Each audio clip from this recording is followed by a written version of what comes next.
Identity change is often approached as a motivation problem. People believe that if they could just want it enough, if they could find the right reason, the right mindset, the right moment of inspiration, transformation would follow. It doesn't work that way. Identity change is not a motivation problem. It's a physics problem. And once you understand the physics, the process becomes far less mysterious and far more doable. Hey there, it's me, Core, and you're listening to Exercising Self-Control from Fitness to Flourishing. In physics, momentum is simple. Mass multiplied by velocity. The more mass an object has, and the faster it's moving, the harder it is to stop, and the easier it is to keep going. A boulder rolling downhill doesn't need motivation. It has momentum. Your identity works the same way. Your mass is your accumulated evidence, the actions and behaviors you have repeated over time. Your velocity is your current direction, the actions you are taking today. When you combine these, you get identity momentum.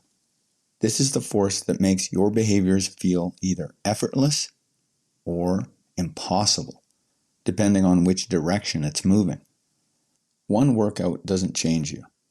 One disciplined choice doesn't alter the trajectory of your life. One moment of self-command doesn't shift your identity, but repeated small forces do. In physics, a force doesn't need to be massive to be effective. It just needs to be consistent enough to overcome the threshold of resistance. Identity is no different. Small, consistent actions compound over time, the same way small forces change the trajectory of a physical object. This is why consistency matters more than intensity. A moderate effort repeated daily builds more momentum than a heroic effort repeated occasionally. Your training gives you the clearest proof of this.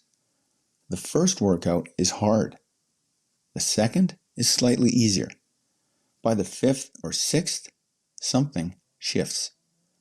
Not because your body has changed dramatically, but because your perception of yourself has begun to change. You are becoming someone who trains. The identity is gaining mass. Here's the mechanism at work. Behavior is evidence.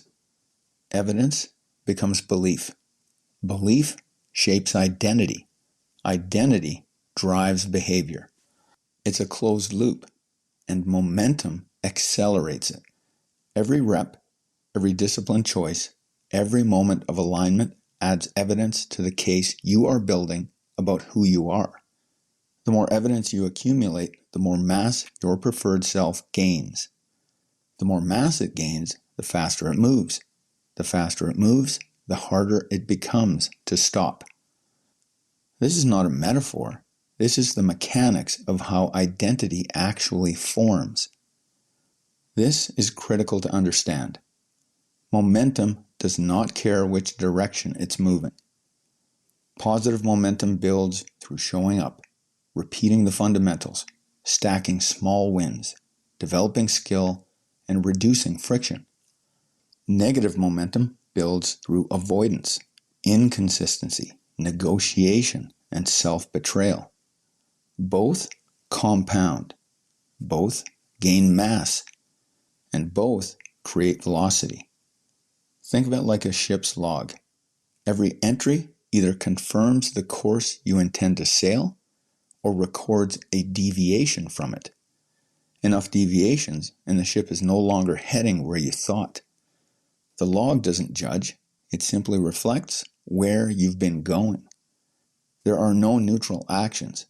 Every action is a force applied to your identity, moving you toward your preferred self or away from it.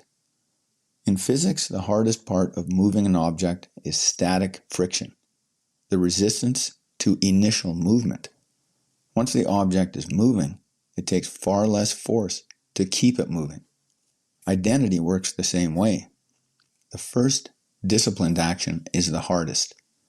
The first aligned choice requires the most effort. The first time you go to the gym when you don't feel like it, when the internal debate is loudest and the pull toward comfort is strongest, that's the moment of static friction. Breaking through it is the work. Picture the moment before a training session when every reason not to go presents itself. That moment, the negotiation, the hesitation, is static friction in real time.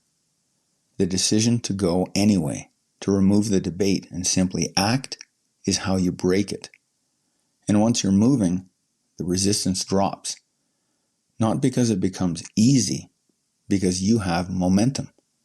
Once you break static friction, everything becomes easier. Not easy, easier. This is why the practice of low friction starts matters. Begin with what you can do today. Set non-negotiable standards and remove internal debate before it begins. The goal is to get moving. Momentum does the rest. Now, momentum is not permanent. It requires maintenance.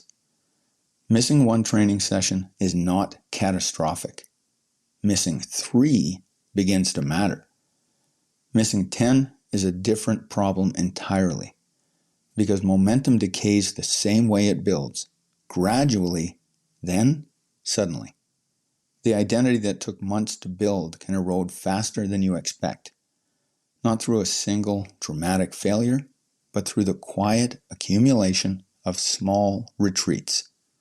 Each missed session, each negotiated standard, each moment of self-betrayal adds a little mass to the conditioned self and subtracts it from the preferred self. This is why consistency is not optional. It's the mechanism itself. When momentum is understood as mechanical rather than motivational, the question changes. It's no longer, do I feel like it? It's, what is the next action? Not the entire journey, not the long-term goal, not the version of yourself you want to become in 5 years. Just the next action. This session, this choice, this moment.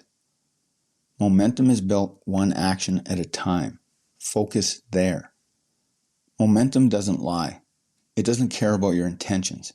It doesn't respond to your plans or your aspirations. It reflects your behavior.